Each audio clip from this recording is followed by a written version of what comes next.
In a typical OnePlus fashion, the box comes in a longer form factor and the box comes in red with the OnePlus 9 5G in the middle and co-developed by Hasselblad down below.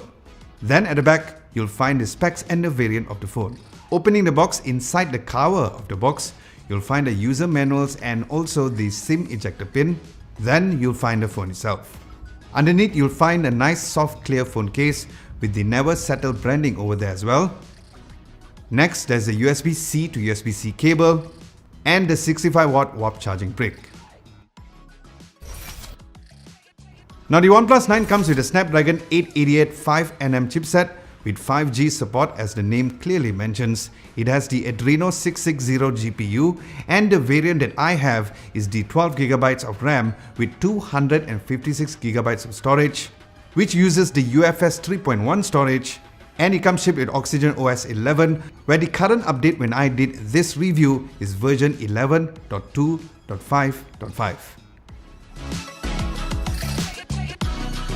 Alright, now let's look at the design and build of the phone. Now the moment I opened the box and looked at the phone, I was very surprised with the design.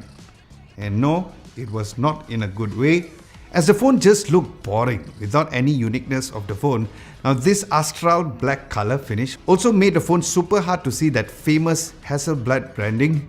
Even trying to see the OnePlus logo, you'll need to kinda angle the phone towards the light, only then you can see it. Now the phone is also surprisingly very light too, where some may like it, but for me I felt like it made the phone feel like it was not as solid as a flagship smartphone. Where although I like the OnePlus Nord, but this phone seems like OnePlus Nord version 2.0.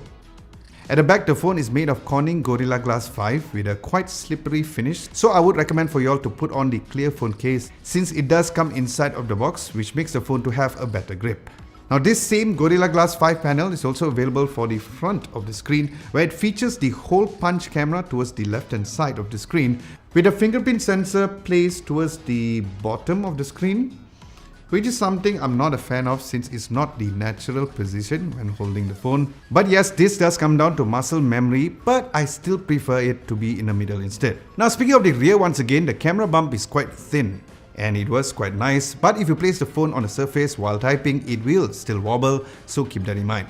Now looking at the phone spots and buttons, down below other than the USB-C port, you'll find the dual SIM card slot and one of the two stereo speakers, as the other is available at the earpiece area. Then on the right, there is the amazing alert slider to switch between silent, vibrate and ring, which for the life of me, I don't understand why other Android smartphones do not follow this alert slider feature, which I find it very and extremely useful. Then you'll find the power button below there as well. Then on the left, you'll find the volume rockers. Now as for the phone screen, it has a 6.55-inch Fluid AMOLED display with a resolution of 1080 by 2400 pixels with HDR10 Plus with 120Hz refresh rate, where I have to say that using the phone daily was great when it comes to the screen, where it had nice colors when it comes to browsing the web and also watching videos on YouTube and Netflix as well. And speaking of Netflix, it has the Widevine L1 certification with HDR10 capabilities for you to view HDR content, which was great to know with the Dolby Atmos support, which of course I'll do a sound test later on in this video. Now if you guys don't already know that the OnePlus 9 series is the very first collaboration with OnePlus and Hasselblad, which apparently gives better color calibration and an orange button for the camera app. But yes, let's first check out the specs. So the OnePlus 9 comes with a 48MP f1.8 23mm wide lens, a 50MP f2.2 14mm ultra wide angle lens, and a 2MP f2.4 mono camera. Now I find it kind of weird that OnePlus has decided to forego the telephoto lens which the Pro variant have. Maybe it's to save cost? Oh well. Now starting from the high 48MP mode, the images did turn out great, like how you would see in other flagship smartphones with extreme detail even when you zoom in close. Now look at the main lens, the pictures were great, where I could see the difference in the overall color and contrast, and the overall saturation wasn't overpowering, which kinda reminded me of the photos taken on the Pixel phones. So finally, there's no need to get a Gcam app for the phone. Then look at the ultra wide angle shots. Here is where the phone really shines, because it's surely one of the best that I've seen, probably even the best compared to any other flagship smartphones, with a very nice focal length and amazing image quality with no barrel distortion on the edges. Now as for portrait mode, here is where again I had great results with another set of great quality photos as well, where these shots were taken by going and putting my hands like this to get it towards my face, and portrait mode for subjects was also great as well. Then as for the useless mode, macro mode, the images were decent with just okay focusing modes to get those close-up shots if you guys are into this particular mode.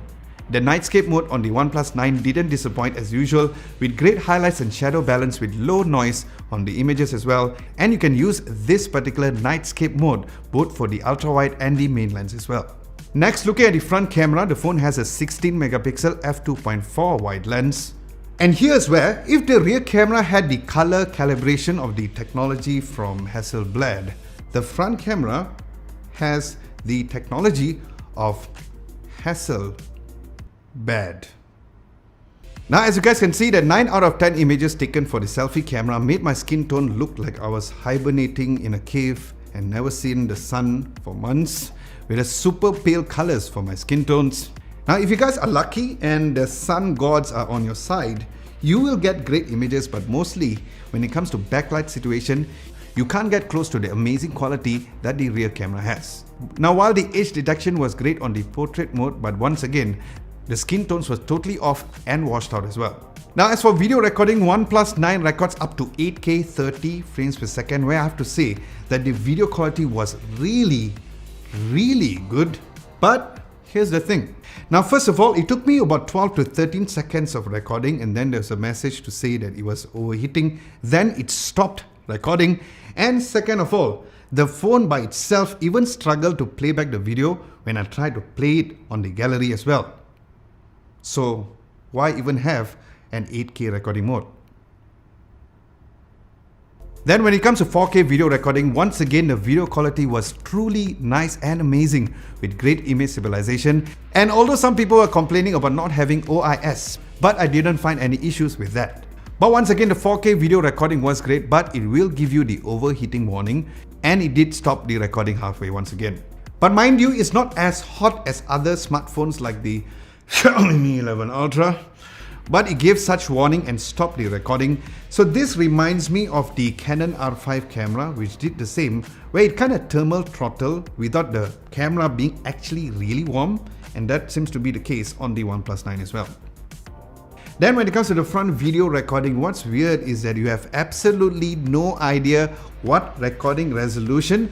As OnePlus said, nope, I'm not gonna give you recording options for that. Where it records up to 1080p up to 30 frames per second, where once again if the light is on your side, the video quality was great, but there was a video exposure issues, as you guys can see, if you are in a backlit situation where it looks totally Hasselblad. Now as for the phone speakers, it comes with stereo speakers where the overall sound quality was great. And I have to say that this is one of the few smartphones which had great bass to the speakers and nice audio separation as well. But the output was not the best at only 92.8 dB, and here is a quick sound test.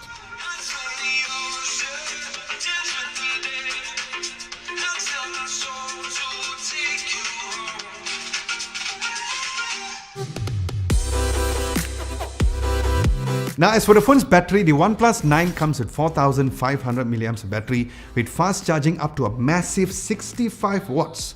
Where as seen in the unboxing that the charger comes inside of the box, but the wireless charging is only capped at 15 watts compared to 30 watts on the OnePlus 9 Pro.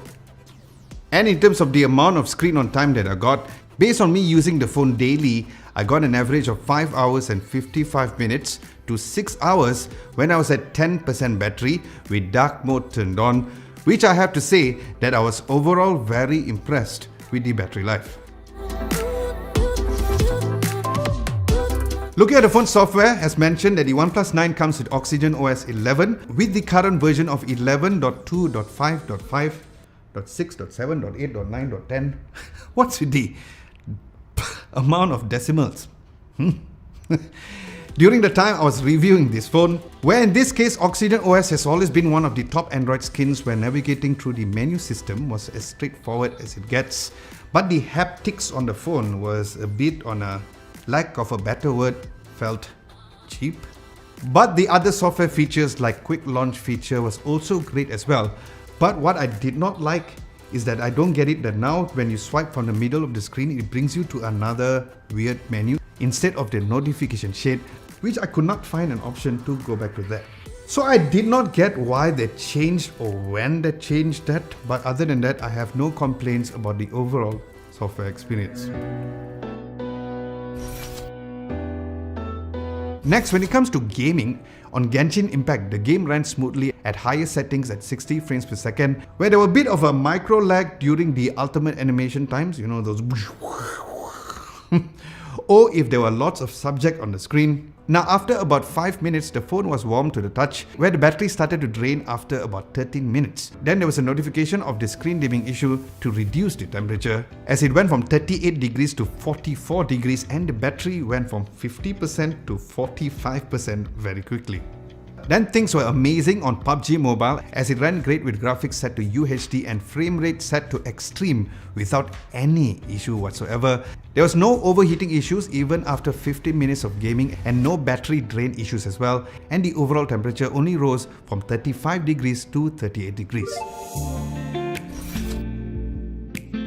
So in conclusion, OnePlus 9 is a phone which has equally some good and not so good things about the phone, as mentioned in this video. Now in my humble opinion, I think that OnePlus has lost its plot slowly and losing its core features of being a great smartphone brand with super great pricing like how the Poco series was.